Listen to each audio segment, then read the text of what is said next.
Hello there and welcome back to this video series on programming for problem solving using C language. After watching this video, you will be able to draw flowcharts involving condition block, that is the rhombus indicating conditions. Okay, we'll do that with the aid of two examples. Example 1 is drawing a flowchart to solve the quadratic equation ax square plus bx plus c is equal to 0. We'll go step by step, draw the flowchart, and then see the next example. Okay. As noted, the best place to begin is at the beginning. We have started with drawing this block for begin, and then we will read the three coefficients a, b, and c from the user. Once the user gives these three, we'll go on to perform the subsequent computations. Once we do that, the first thing we know in solving a quadratic equation is to find the discriminant b square minus 4ac. That is what is under the square root, and that's what decides whether the roots are real or complex. Okay. So we will ask the question, is discriminant greater than or equal to 0? We are taking real roots and real equal roots in one heading. That's okay. If you want, you can have one more decision box to say is discriminant equal to 0. I'm not doing that here because I want to keep things simple.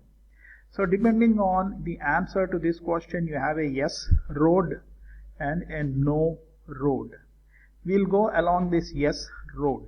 If we go along this yes road, we know discriminant is greater than or equal to 0. And then we begin by noting that when discriminant is greater than 0, we will say that okay, the equation has real roots, and then go on to compute the real roots. Root 1 is so and so minus b plus the square root discriminant by 2a. Real root 2, I'm sorry, this is 2, r1 and r2. The root number 2 is minus b minus discriminant by 2a. Okay, and then we'll display the roots r1 and r2. The program ends there. So we have completed this yes path. Note that it's always a good idea to go through the yes road completely at all places and then come back and fix what happens if the answer is no. That way it will be a systematic approach. If discriminant is less than 0, the first thing we'll do is, okay, the equation has imaginary roots. And the imaginary root, real part of the imaginary root is minus b by 2a. Imaginary part is under square root minus discriminant by 2a. And then you will display both the real part and imaginary part and end with the program. You can see that it's a nice cool way of using these connectors to indicate the flowchart in a nice cool way.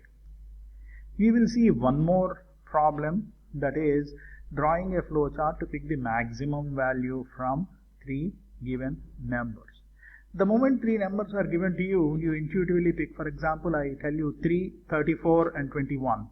The moment I say these numbers, you will pick this largest number as 34. But to put it into a flowchart, into a procedure, takes a little bit of time. I will go through the flowchart real quick. Maybe you can follow it a couple of times to see how it is going.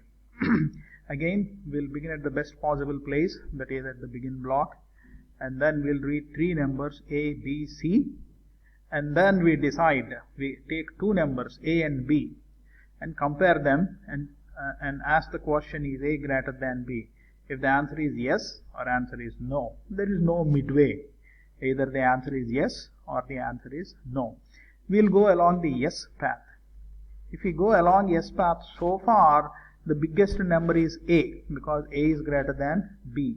And we ask the next question, is big greater than c? Is big greater than c? Again you have yes and no. If big is greater than c, then what you have is a is greater than b, a is greater than c. So a is the biggest number that we have, and the program ends there. Let us close these little no blocks. If big is not greater than C, then the biggest number is C. And we go to the connector Z here. That Z takes us to displaying the big, and the program ends there. With that, we are left with the last no road. That no road, you can see, can be quickly connected over here. Big is equal to B, and we go on to comparing with the third number. It may be slightly confusing to begin with, drawing flowcharts and thinking about algorithms, but if you solve quite a few examples, it should be straightforward. That's all we have. Thank you so much.